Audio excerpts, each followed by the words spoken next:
Welcome to the Richard Sherman Podcast. If you're new, hit that sub button. We're here to give you great NFL content, game breakdowns, player interviews, and stories from around the league. Stay tuned. Welcome back to the Richard Sherman Podcast, presented to you by our sponsors and friends over at Breitling. And it's time for breaking news. Davante Adams was traded to the New York Jets. Obviously, things went on yesterday. They lost that game. They had a great chance to win that game. A miscommunication between Aaron Rodgers and Mike Williams led to an interception that closed out that game. Now he got his boy back. Davante Adams spent a number of years as one of the best tandems to ever play in the National Football League. They had ridiculous chemistry. As somebody who played against them, it's hard to understand the mental connection that they had. Sometimes it'd just be a look, and they both understood what the play was, whether it's back shoulder, a slant, whatever the case may be. I think this is a great move for the Jets. It'll boost this offense and give them a chance. I think if they had him in this game against the Buffalo Bills, that would have been a win. I don't think he's going to Mike Williams in those situations. He did either going to Garrett Wilson or Davante Adams in those situations, and that'll be the case. I think this takes a lot of pressure off off of Garrett Wilson and gives him a veteran presence, a guy who he's trying to emulate, who's now right there in the building. But one thing I did not like, Woody Johnson, that's enough. That's enough. Now you're saying you got to go with your instinct and you got to make a decision to build a culture. What do you think Robert Saleh was doing? He built this culture over 3 years, a good culture, good team, good staff, guys that like each other, guys that play hard. Now you're building a culture after firing him in the middle of the season and they lose a game, and now you're making another instinctual knee-jerk reaction. This should have happened before. This should have happened at the beginning. When these conversations, Davante Adams was available, this should have been the trade immediately. But instead, you waited to lose another game. Now you're behind the 8 ball. Hopefully this gets the team back on track. But I just don't like him saying that. I don't like him saying that after what he's already done. You injected turmoil into this team, and now you're talking about building culture. Like, stop it.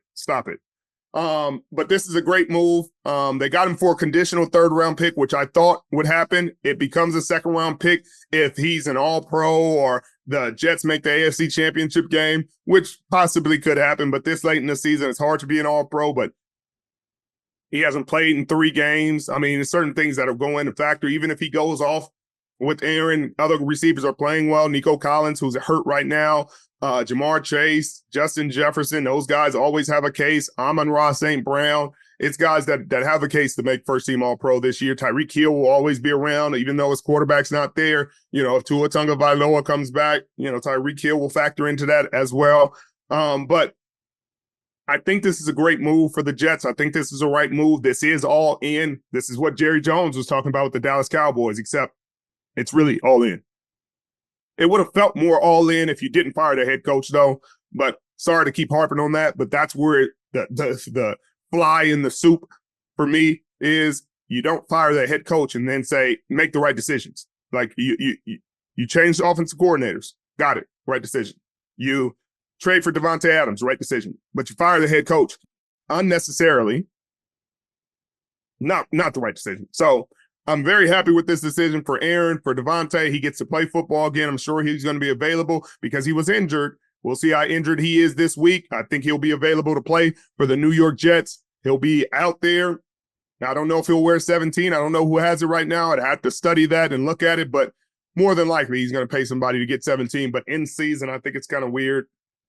We'll see if they're able to make that happen. But good for Davante Adams. We'll try to have him on the pod to talk about this. Good for Aaron. If you love something, you let it go. And if it comes back to you, then it was really yours. And that's what's happened right now. Aaron Rodgers let Davante Adams go. He went to seek better pastures, to seek freedom, to see if the grass was greener.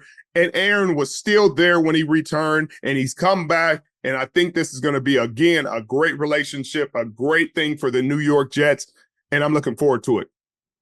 Something that has me scratching my head a little bit right now is Pittsburgh. Right now, rumor, Ian Rappaport is saying Russell Wilson's taking the first team reps this week at practice, which puts him in line to start this week for the Pittsburgh Steelers against, guess who? The New York Jets. I'd be fine with this if it was sooner. I would have been fine. And I know he was getting healthy and he was doing, but 6 games into the season, now 7, this will be the 7th game of the season. It's just so much going on, for Russ. But I believe in Tomlin. I trust Tomlin. Tomlin is a great coach and better coach than I could ever imagine and hope to be. So I have no right to question his decision-making. I think, he's making it based on things he saw on film, things he saw in practice, the tape, the game tape, what he saw from Justin Fields. Maybe he wanted to see more. Maybe he thinks Russell Wilson can get more out of this offense than Justin Fields. Maybe he's not seeing some of these receivers and he's inaccurate in certain passes, but this is the decision that he's making. My concern with it is the rust factor. The rust, not Russ. The rust factor that Russell hasn't played a game this season. So getting up to game speed is something that's real. It's significant. Like it's going to take him a second to get back to the speed of the game, to go through his reads. And you see it in the first few weeks of the season, guys knocking off Russ. You saw it from Aaron Rodgers. You saw it from a number of young quarterbacks. Obviously he's a veteran quarterback, but just taking real game reps, taking hits, being able to take the hits, being able to be quick and decisive with the ball. And this is a desperate team they're about to be playing in, the New York Jets, a team that's doing everything they can to try to get in this playoff hunt.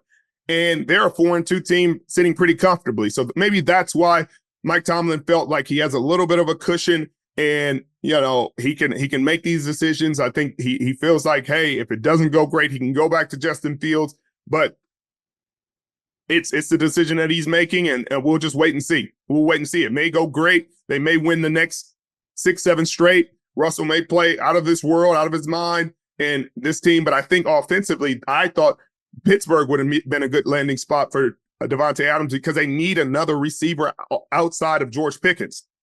They just don't have another dynamic receiver. They lost Deontay Johnson. Well, they traded away Deontay Johnson, and I thought they'd pick up somebody in a draft or trade for somebody, and they didn't. And I thought they rumor has it that they were in on the Davante Adams trade, and it didn't fall through. He went back with Aaron. And so that's the part that concerns me about this offense, because you may feel like, hey, Justin Fields isn't getting enough out of George Pickens, but that's their only weapon. You still got Freiermuth, but I just don't see this being a drastic change in terms of production for this offense. And maybe it is. I could be wrong. But I thought Justin brought an element of scrambling and rushing and put the defense on their heels at times and was able to do certain things and evade these sacks with his legs that made him a different quarterback than Russell Wilson. Russell Wilson may make better decisions with the football, may extend plays and have more chunk plays. And that may be what Mike Tomlin and the Pittsburgh Steelers are valuing from him. But we get to see in a couple days how this plays out. But I thought that was an interesting update on the Pittsburgh Steelers. That's been this week's Breitling breaking news from the Richard Sherman podcast. I appreciate you guys joining me. See you soon.